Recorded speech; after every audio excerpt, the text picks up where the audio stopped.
ICJ के अंदर Israel के अवैध कब्जे को लेकर, इलीगल सेटलर्स को लेकर लगातार बहस चल रही है और अमेरिका, फ्रांस, हंगरी, इन मुल्कों के अलावा इस सारे के सारे मुल्क इजराइल के साथ लगातार खड़े हुए नजर आ रहे हैं। इस बीच में हिजबुल्लाह के साथ जंग और तेज हो गई है और यहां खान यूनुस में इजराइल के सारे दावे झूठे साबित हुए हैं और अभी भी वहां जंग चल रही है, जिसमें कल इजराइल के 4 से ज्यादा सैनिकों के मारे जाने की खबर है। और इन सब के साथ इजराइल के अखबारों में छपा है एक बेहद इंटरेस्टिंग सर्वे। ये सारी डिटेल्स लेकर मैं आपके बीच में हाजिर हूं। रुके रहिए, देखते रहिए पूरा वीडियो।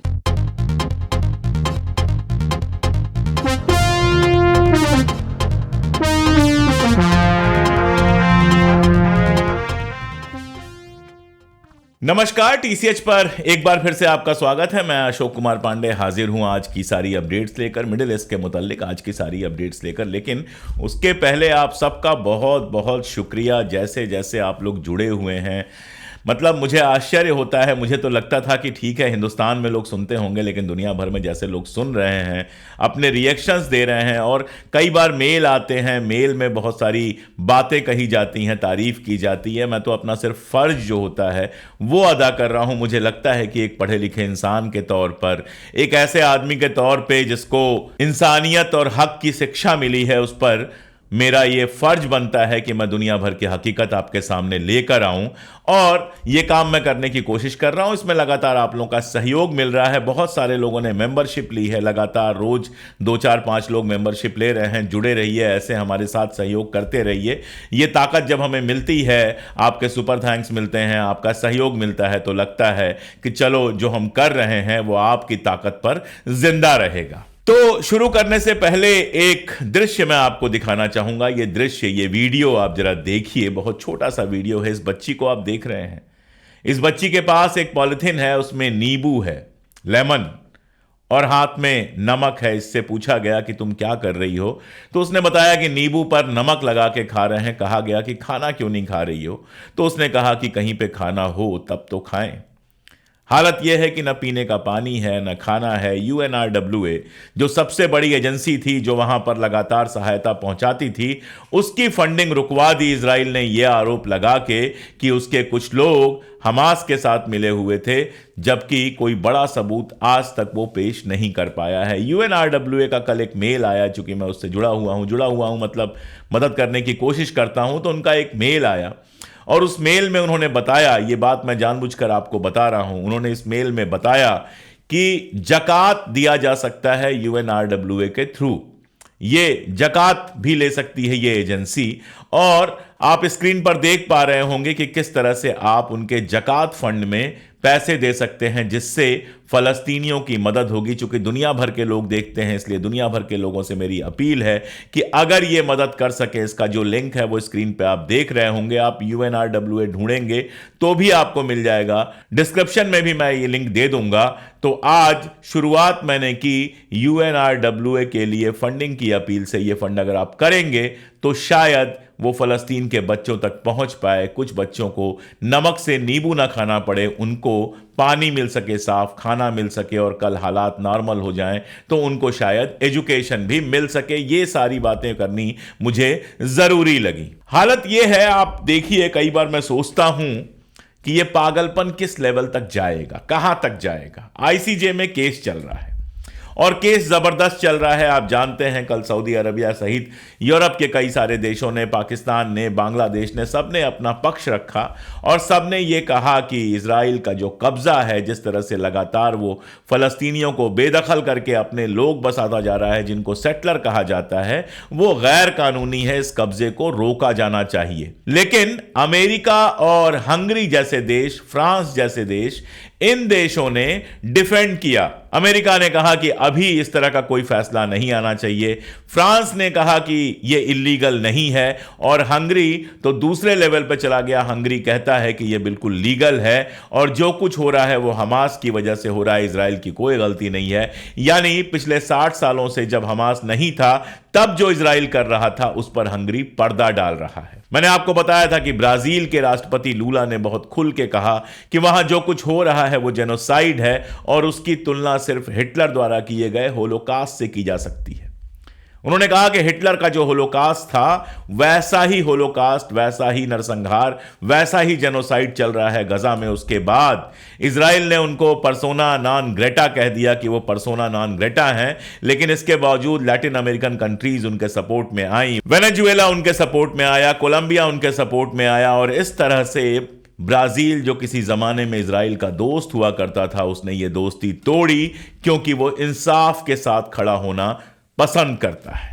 लेकिन ऐसा लगता है कि अमेरिका, यूके और इस तरह के देशों का इंसाफ कोई नहीं है। बातें हैं, वाइट सुप्रीमेसी की दुनिया भर की बातें हैं, लेकिन इनके सारे हक व हुकूक, इनके सारे कानून, इनकी सारी डेमोक्रेसी सिर्फ अपने मुल्कों में थोड़ी बहुत लागू होती है। फलस्तीन के लिए इनके मन में ना कोई दर्द है और ना ही ये फलस्तीन के लोगों के, मरते हुए लोगों के बारे में कुछ सोच सकते हैं। आप सोचिए, अमेरिका के एक सीनेट हैं एंडी ओजल्स, इनसे कल प्रो पैलेस्टाइन लोगों ने पूछा कि गजा में जो हत्या लगातार चल रही है, गजा में जो नरसंहार लगातार चल रहा है, गजा के लोगों को जिस तरह से मारा जा रहा है, तबाही आ रही है, शहर बर्बाद किए जा रहे हैं, हॉस्पिटल बर्बाद किए जा रहे हैं, उनके बारे में आपको क्या कहना है? आप कल्पना कर सकते हैं एक अमेरिकी सीनेटर, मैंने नाम बताया एंडी ओजल्स, वो क्या कह रहे हैं, वो आप पढ़ सकते हैं स्क्रीन पर। आप सोचिए, ये अमेरिका के सीनेट में है, सांसद आप कह सकते हैं। अगर आप इंडिया से हैं तो आप समझिए कि मेंबर ऑफ पार्लियामेंट जैसे हैं, और ये फलस्तीनियों के बारे में ऐसे ख्याल रखते हैं जैसे फलस्तीनी इंसान हो ही ना, जैसे फलस्तीनी जानवर हो। आजकल तो जानवर के मारने पर भी राइट्स बने हुए हैं, एनिमल राइट्स की बात होती है, और फलस्तीनी जहां पर एनिमल राइट्स के लिए तमाशे होते हैं, वहां पर फलस्तीनियों के राइट्स की कोई बात नहीं होती है। कल एक और मजेदार घटना हुई। हिलरी क्लिंटन, आप जानते हैं, बिल क्लिंटन की वाइफ, अमेरिका के प्रेसिडेंट का इलेक्शन भी लड़ी थी लेकिन ट्रंप से हार गई थी, और इस बार फिर बाइडेन के समर्थन में सड़क पर हैं। वो एक प्रोग्राम में थी, सिनेमा में विमेन राइट्स पे बात करने के लिए थी वहां पे, और वहां पर जो लोग थे, खासतौर पे यंग लोग थे, उन्होंने ऐसे ऐसे सवाल पूछे और एक के बाद एक लगातार सवाल पूछे जिनका कोई जवाब हिलरी क्लिंटन के पास नहीं था। उन्होंने कहा कि गजा में जो जेनोसाइड चल रहा है, आप उसकी पार्टनर हैं। इसके पहले भी पाकिस्तान में, अफगानिस्तान में और बाकी सारी जगहों पर जो तबाहियां हुई हैं, आप उसके लिए सीधी जिम्मेदार हैं। तो अच्छी बात यह है कि इन मुल्कों में, इंग्लैंड में आप देख रहे हैं कि लगातार जुलूस निकल रहे हैं।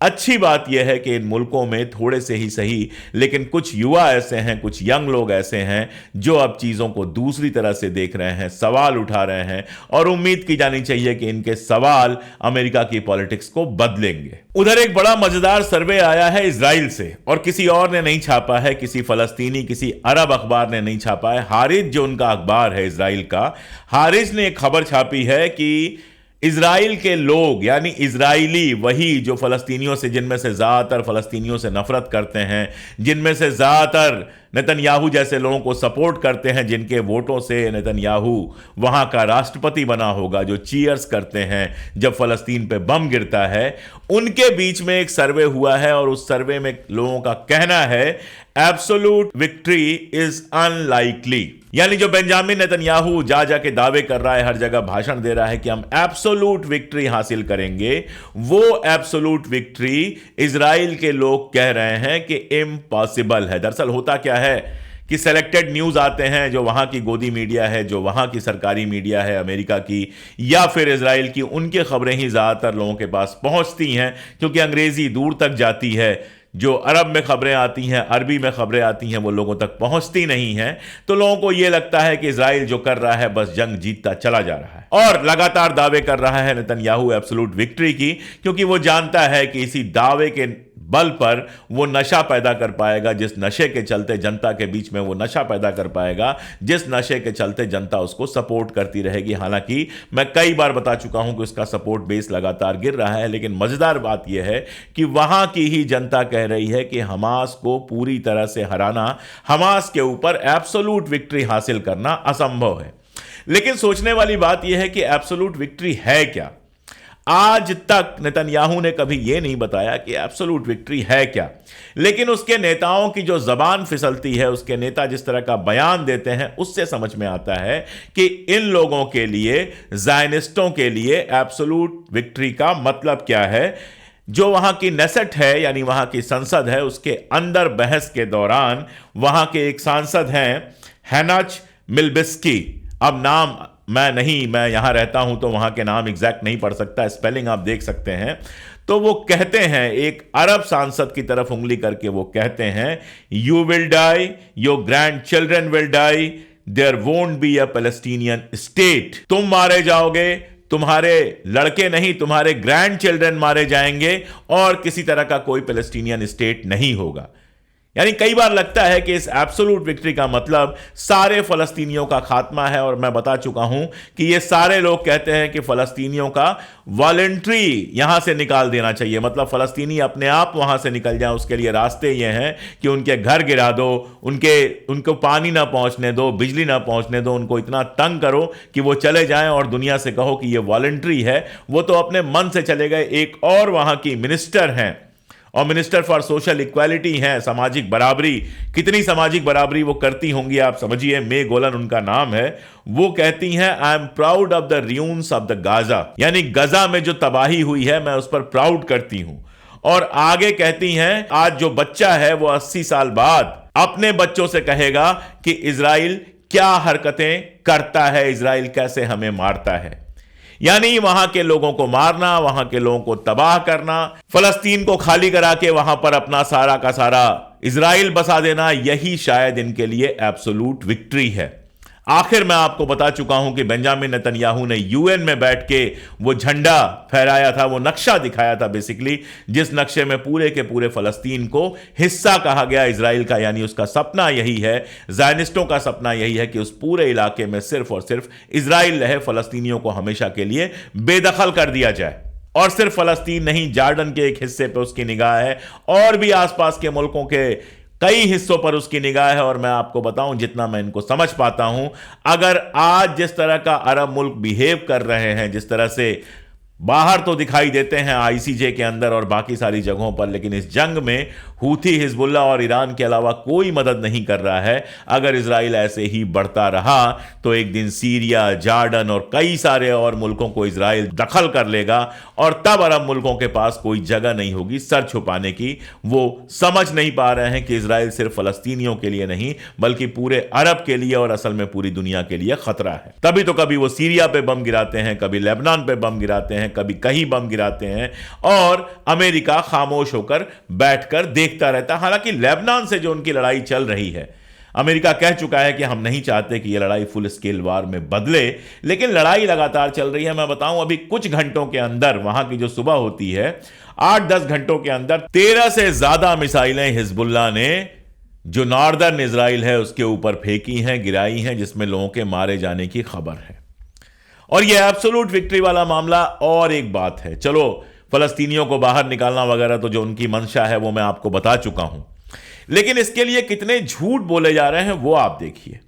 दावा किया जा रहा था कि खान यूनुस के अंदर सारे के सारे जो अगवा किए हुए लोग हैं वो रखे गए हैं। खान यूनुस पे हमला किया गया, उसको तबाहो बर्बाद किया गया, लेकिन अब वही IOF, मैं कहूंगा इजरायली ऑक्यूपेशन फोर्स जो है, वो अब ये कह रही है कि खान यूनुस के अंदर एक भी अगवा किया हुआ आदमी नहीं मिला। यानी झूठ बोलकर यह कह के कि यहां पर अगवा किए हुए लोग हैं, जैसे रफा में वो लगातार हमले की तैयारी कर रहा है, यह कह के कि रफा में ही सारे के सारे हमास के लोग बसे हुए हैं। बीच बीच में खबरें चलाता रहता है, इजराइल की ही खबरें आती रहती हैं, वहीं के अखबार से, टाइम्स ऑफ इजराइल या जेरूसलम पोस्ट से खबर आती रहती है कि याह्या सिनवार जो हैं वो चले गए हैं, क्या कहते हैं उसको, एक टनल से शिनाई चले गए हैं। कभी खबर आती है कि उनकी तबीयत बहुत खराब है, न्यूमोनिया है, ये सारी खबरें फैलाई जाती हैं और रफा पे आक्रमण की तैयारी की जाती है। वैसे ही खान यूनुस में खबर फैलाई गई कि सारे के सारे अगवा किए हुए लोग यहां हैं